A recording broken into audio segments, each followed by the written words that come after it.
श्री ओम करणी, श्री ओम करणी, श्री ओम करणी, श्री ओम करणी।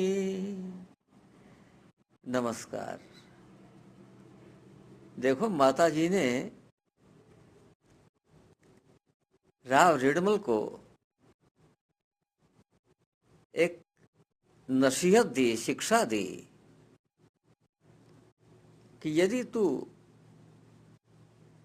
विमाता सोना मोहियानी की सेवा करेगा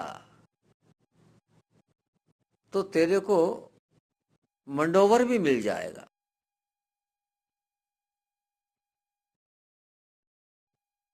रिडमल ने बहुत लग्न के साथ में तन मन धन लगाकर माँ की सेवा की, सौतेली माँ की सेवा की और उसको 2 वर्ष की अल्प अवधि में ही मंडोवर मिल गया, मंडोवर का अधिपति हो गया। तो देखिए, यहां तो माता जी ने उसको ये आशीर्वाद दिया और वहां का राजा बना दिया मंडोवर का। जांगलू का तो था ही, लेकिन यदि बच्चा पथभ्रष्ट हो जाता है तो माँ उसके चांटा भी मार देती है। मेवाड़ की नजर हमेशा मंडोवर पर कब्जा करने की रही,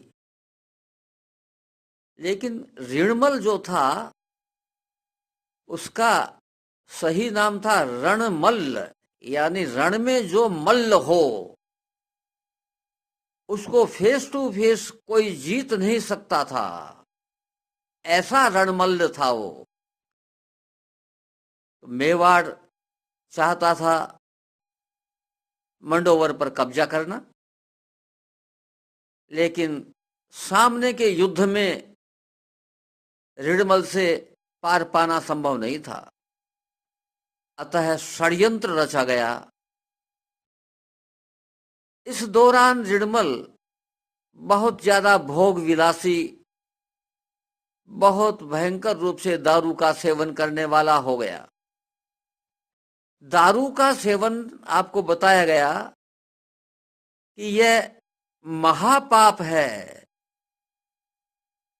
और पाप इकट्ठे हो गए, पुण्य समाप्त होते चले गए रिडमल के। दासियों ने एक रात को उसको खूब दारू पिला दी, वो मदहोश हो गया। दासियों ने पलंग के सहारे रस्सियों से उसको बांध दिया कि ये उठ करके कहीं होश में आ जाए तो फिर किसी को छोड़ेगा नहीं। और रस्सियों से बांधने के बाद में उसका काम तमाम कर दिया, यानी रिडमल मारा गया। माताजी ने इसकी कोई रक्षा नहीं की क्योंकि यह पटरी से उतर चुका था। माताजी का लाडला भटक गया। तो माताजी के लिए जीव का उद्धार लक्ष्य होता है, अपने इष्ट के लिए, प्रभु के लिए जीव का उद्धार लक्ष्य होता है, शरीर का उद्धार नहीं। माताजी जानती हैं ये शरीर तो आना जाना है, अब इसका यह शरीर बेकार हो गया, ये छूटना चाहिए। अतः रिडमल मारा गया।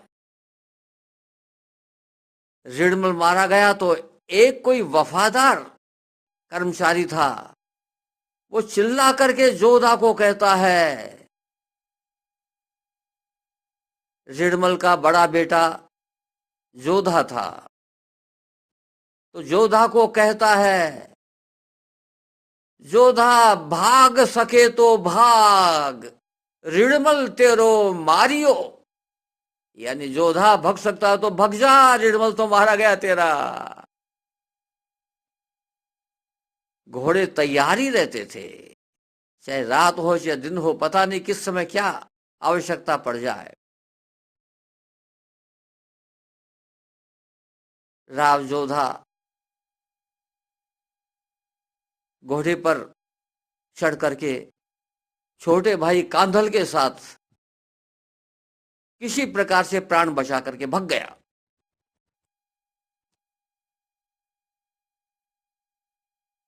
मंडोवर पर मेवाड़ का कब्जा हो गया। जोधा को भी माताजी की स्मृति नहीं हुई। वह कोशिश करता रहा कि मंडोवर वापस उसको मिल जाए।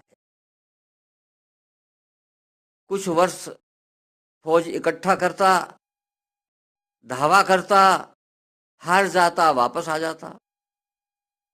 ऐसे 14 वर्ष तक वह भटकता रहा, लेकिन पार नहीं पड़ी। एक दिन छोटे भाई कांधल ने उसको कहा कि भाई, पिताजी ने माताजी की शरण ली थी, इसलिए सखत बाई सा की शरण में चलो तो कोई पार पड़े। माताजी तो इंतजार ही कर रही थी। जोधा और कांधल दोनों देश लोग आते हैं, माताजी के पास चरणों पड़ जाते हैं और कुछ नहीं बोलते, एक तरफ बैठे रहते हैं। माताजी मुस्कुराती हैं और जब देखा उन्होंने कि माताजी प्रसन्न हैं, तो उन्होंने मन की बात कह दी। माताजी ने कहा कि भाई, मंडोवर तो तेरा ही है, जा कर ले कब्जा। बस माताजी की इजाजत मिल गई। वही जोधा, उतनी सी ही फौज, माताजी के इतना कहते ही जो सामंत पहले जोधा की खिलाफत कर रहे थे, वो सब उसके पक्ष में आ गए। मंडोवर पर जोधा का कब्जा हो गया। मंडोवर पर राठौड़ों का ध्वज फहराने लगा।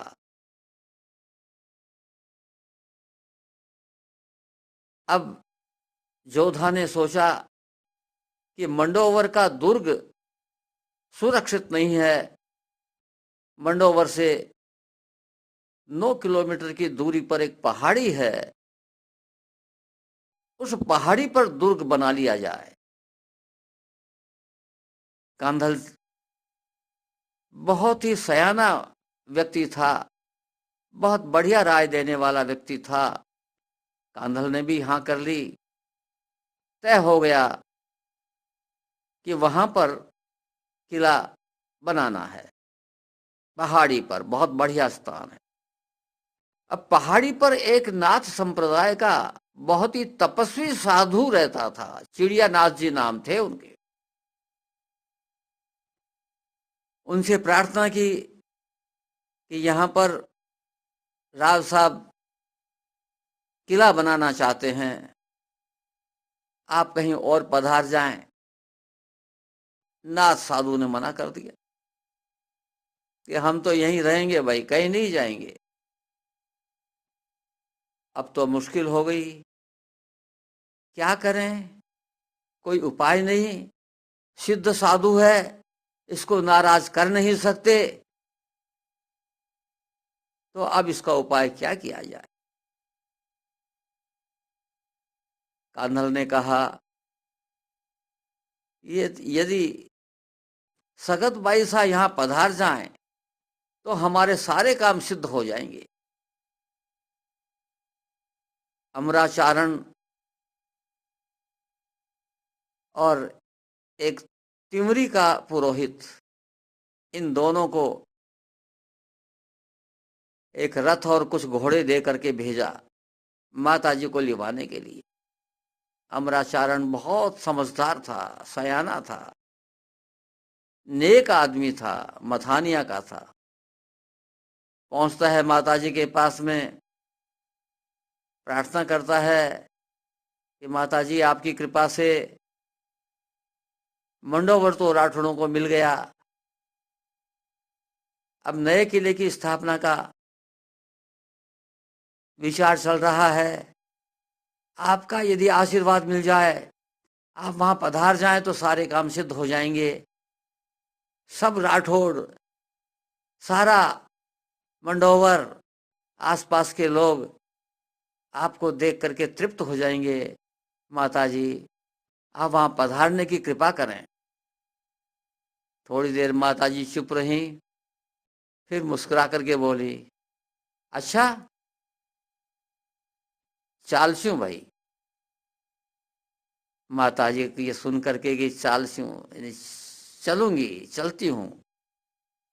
घोड़े दौड़ा दिए एडवांस में कि माताजी आ रही हैं। पूरे रास्ते के अंदर घोड़े हल्ले मचाते जा रहे हैं, माताजी आ रही हैं, माताजी आ रही हैं। जो मंडोवर जा रही हैं माताजी, देश नोक से मंडोवर जा रही हैं माताजी, मंडोवर जा रही हैं। सब लोग पूरे रास्ते में इंतजार करने लगे कि माताजी, माताजी कब आएंगी, माताजी कब आएंगी। बार बार उस रास्ते पर आकर के देखें, बार बार रास्ते पर आके देखें कोई रथ आ रहा है क्या, कोई रथ आ रहा है क्या।